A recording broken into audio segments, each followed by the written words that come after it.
नीतीश कुमार और चंद्रबाबू नायडू खेला करेंगे और एनडीए सरकार गिर जाएगी। नमस्कार, मैं आपके साथ के राणा न्यूज संवाद देख रहे हैं।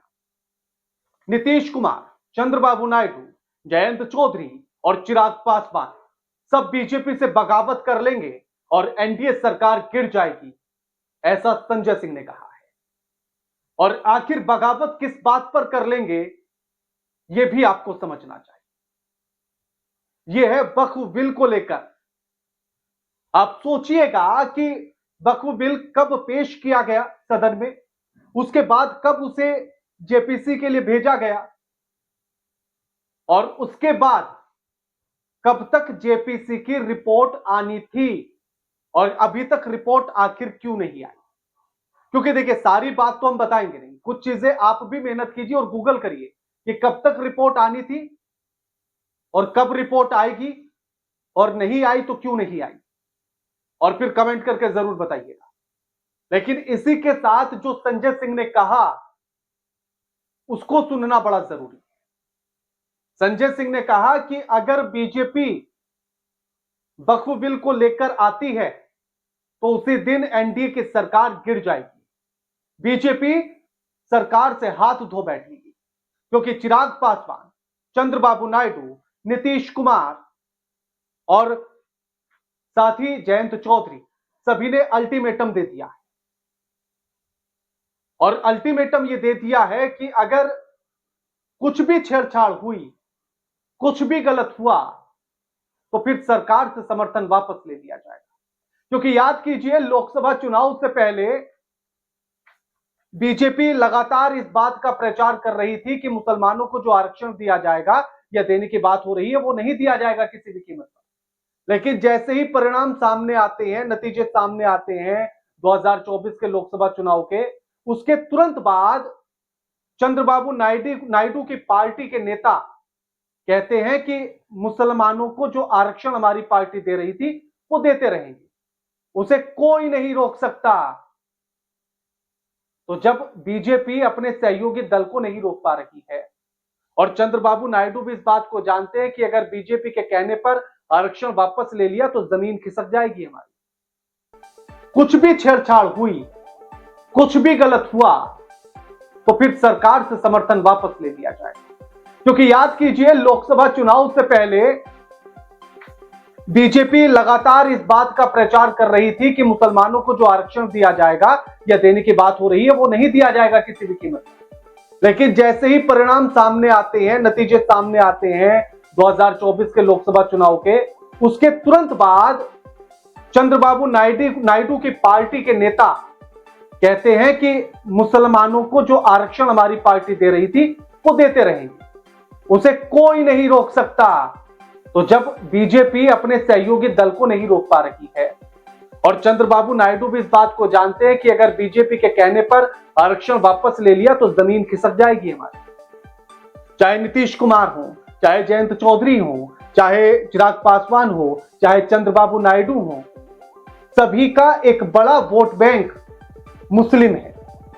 अब ऐसे में अगर उनके खिलाफ बीजेपी कुछ भी करती है, किसी भी तरह का माहौल तैयार करती है, तो भले से ही बीजेपी को फायदा हो जाए, लेकिन इन चारों पार्टियों को नहीं होने वाला। जयंत चौधरी को फायदा नहीं मिलेगा, चंद्रबाबू नायडू को फायदा नहीं मिलेगा, वो तो समझ लीजिए खत्म हो जाएंगे। नीतीश कुमार को फायदा मिलेगा, को फायदा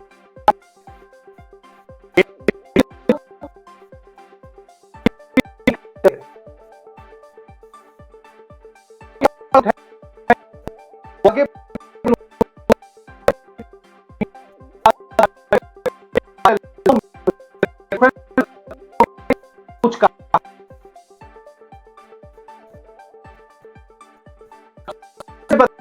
आखिर वक्फ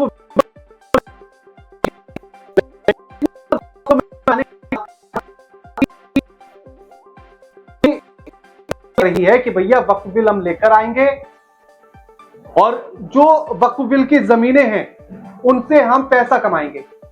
रिपोर्ट है जो ये कह रही है कि भैया वक्फ बिल की जो जमीनें हैं, वक्फ बोर्ड की बात कीजिए, वक्फ बोर्ड की जो जमीनें हैं उनसे सरकार को आमदनी हो सकती है। कैसे हो सकती है और नहीं हो सकती है, संजय सिंह ने बताया है, सुनिए। अभी वक्फ बिल की चर्चा हो रही है। बीजेपी ने कहा हम वक्फ बिल लेके आएंगे। मैं आप लोगों के सामने कहना चाहता हूं, मैं जेपीसी का मेंबर था वक्फ बिल में। मैं आपके सामने कहना चाहता हूं, अगर बीजेपी वक्फ बिल लाएगी तो मोदी जी की सरकार गिर जाएगी। तो बीजेपी का यह कहना है कि अगर वक्फ बिल आ जाता है तो सरकार वक्फ बोर्ड की जमीनों को अधिग्रहण कर लेगी। लेकिन संजय सिंह ने एक बात और कही कि सुप्रीम कोर्ट में बीजेपी ने यह बताया है कि वक्फ बोर्ड की 99% जमीनें सही हैं, उनकी रजिस्ट्री हो रखी है। जो अवैध चिल्लाया जा रहा था मीडिया चैनल्स में और तमाम जगहों पर बीजेपी के लोगों के द्वारा, वो बात झूठी है। अगर 99% जमीनें सही है, रजिस्ट्री के तहत है, उन्हीं की जमीनें हैं, तो सरकार क्या अधिग्रहण करेगी? केवल 1% के लिए पूरा हो हल्ला चल रहा है।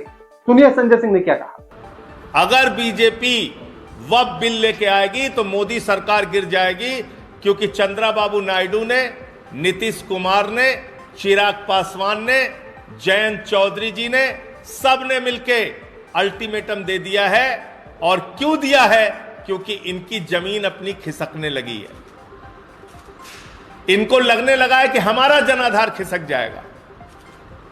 वो चाहे नायडू जी हो, चाहे नीतीश जी हो, चाहे चिराग जी हो, चाहे जयंत जी हो। अब इसी से आप इन सारी बातों को समझ सकते हैं। इसीलिए संजय सिंह ने यह कहा, यह दावा किया कि अगर वक्फ बिल लेकर आती है तो एनडीए की सरकार गिर जाएगी। इसीलिए वक्फ बिल अब लेकर नहीं आ रही है बीजेपी। और दूसरी बात, वो कहते हैं कि बीजेपी का जो दोहरा चरित्र है ना, वो अब सामने आ रहा है। एक तरफ तो नमाज पढ़ने को लेकर रोक लगाने की बात, और दूसरी तरफ सौगातें मोदी देने की बात। बीजेपी सरकार के द्वारा कहा गया ये कि देश की तमाम मस्जिदों में जो है सौगातें मोदी के तौर पर कुछ ना कुछ जाएगा, गिफ्ट के तौर पर। बीजेपी के लोग, आरएसएस के लोग इफ्तार पार्टी में जा रहे हैं। चंद्रबाबू नायडू इफ्तार पार्टी में, चिराग पासवान, नीतीश कुमार सब इफ्तार पार्टी में जा रहे हैं और गए। ईद के मौके पर सौगातें मोदी दिया जा रहा, लेकिन नमाज पढ़ने से सिर्फ दिक्कत है बीजेपी कि नमाज ना पढ़ी जाए। उसके लिए पूरे देश का माहौल खराब करके रखा हुआ है। तो अब आप ये खुद सोचिए अपने विवेक से कि आखिर बीजेपी क्या सच में मुसलमानों से नफरत करती है या वोट बैंक का खेल चल रहा है। एक तरफ सौगात दी जा रही है, एक तरफ तोहफे दिए जा रहे हैं ईद पर, और दूसरी तरफ नमाज को लेकर परेशानी भी व्यक्त की जा रही है। इसलिए उन्होंने कहा कि यह दोहरा चरित्र है। और संजय सिंह ने साथ में यह भी कहा कि बीजेपी, उत्तर प्रदेश में बीजेपी की सरकार एक पर एक फ्री दे रही है, यानी कि शराब की बोतल एक पर एक फ्री मिल रही है। नोएडा में तमाम जगहों पर है और भी तमाम जगहों पर मिल रही है। याद कीजिएगा कि आम आदमी पार्टी की सरकार में और शराब नीति को लेकर कितना हो हल्ला हुआ था। बीजेपी के लोग ही कहते थे लगातार कि दिल्ली सरकार दिल्ली के लोगों को शराबी बनाना चाहती है। तो अब ये एक पर एक फ्री देकर कौन सा आदि पुरुष बनाना चाहती है, कौन सा महान योद्धा बनाना चाहती है, कौन सा विश्व गुरु बनाना चाहती है या महापुरुष बनाना चाहती है भारत के लोगों को, उत्तर प्रदेश के लोगों को, जरा ये भी बता दीजिए।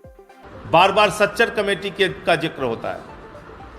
कहा जाता है कि सच्चर कमेटी की रिपोर्ट में लिखा है कि अगर वक्फ की संपत्तियों का सही सदुपयोग हो तो 12,000 करोड़ की आमदनी हो सकती है।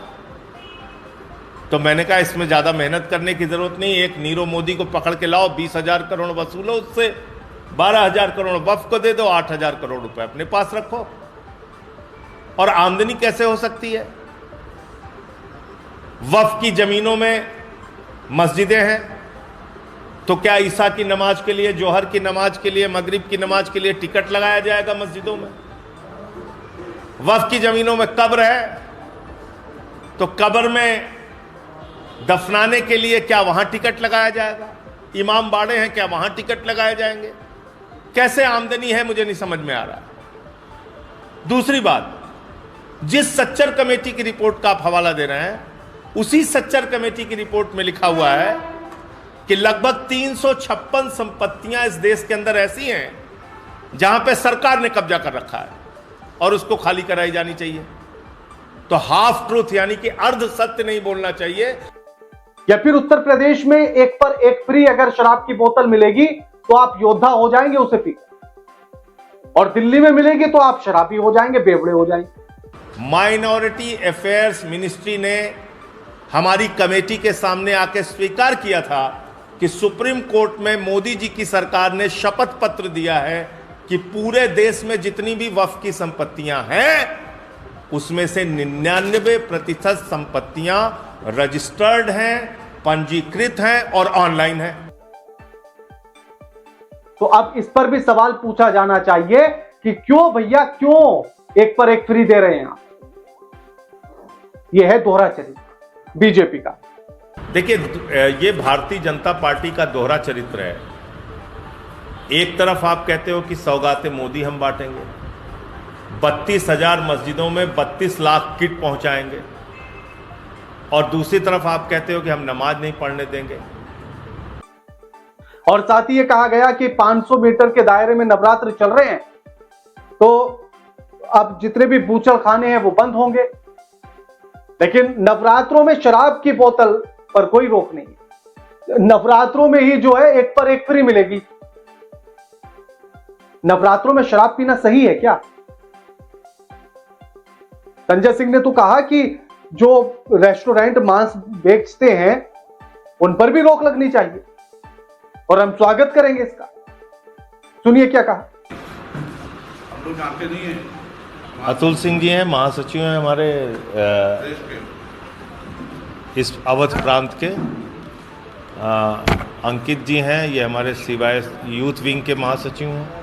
इरम रिजवी जी हैं जो हमारी जिला अध्यक्ष हैं आम आदमी पार्टी लखनऊ की।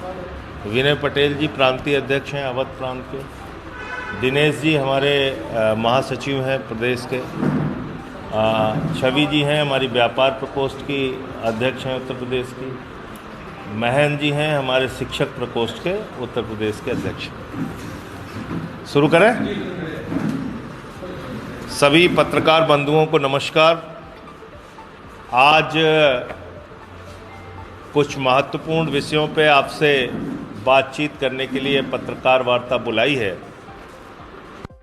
देश में अब आप खुद सोचिए कि क्या सारी चीजें आधी अधूरी नहीं? बूचड़ खाने बंद होंगे, मांस पर बिक्री बंद होगी, लेकिन रेस्टोरेंट में मिलेगा। नवरात्रों में ही शराब की बोतल एक पर एक फ्री मिलेगी, लेकिन बूचड़ खाने बंद होंगे। ऐसा क्यों? आसपास मीट की दुकानें ना हो, अच्छी बात है, और मुस्लिम भाइयों को भी इस बात का सम्मान करना चाहिए। जहाँ पे हमारे धार्मिक स्थल हैं, हिंदू भाई पूजा अर्चना के लिए जाते हैं, वहाँ मंदिर के आसपास मीट की दुकानें नवरात्र में ना खोली जाएं। लेकिन दारू की भी दुकानें बंद होनी चाहिए। कहाँ लिखा हुआ है उत्तर प्रदेश के अंदर शराब बिकेगी? इसलिए नवरात्रे में दोहरा कदम योगी आदित्यनाथ जी उठाएं, मैं उनका स्वागत करूंगा। पूरे प्रदेश में 9 दिन शराब की दुकानें बंद करा दीजिए। एक के बदले एक बोतल फ्री आप बांट रहे हो। 9 दिन तक शराब की दुकानें उत्तर प्रदेश में बंद कराइए, और KFC भी बंद कराइए, मैकडोनल्ड, ये जो मैकडी की जो बड़ी बड़ी दुकानें इसको भी बंद कराइए। बीजेपी वालों के भी रेस्टोरेंट बंद कराइए। मीट मछली मुर्गा बंद कराइए। बाकी आप कमेंट करके बताइए कि आप क्या कहना चाहते हैं इस मुद्दे को लेकर। संजय सिंह की बातों से आप कितने सहमत हैं? वीडियो लाइक कीजिए, शेयर कीजिए और चैनल को सब्सक्राइब करना मत भूलिए। नमस्कार।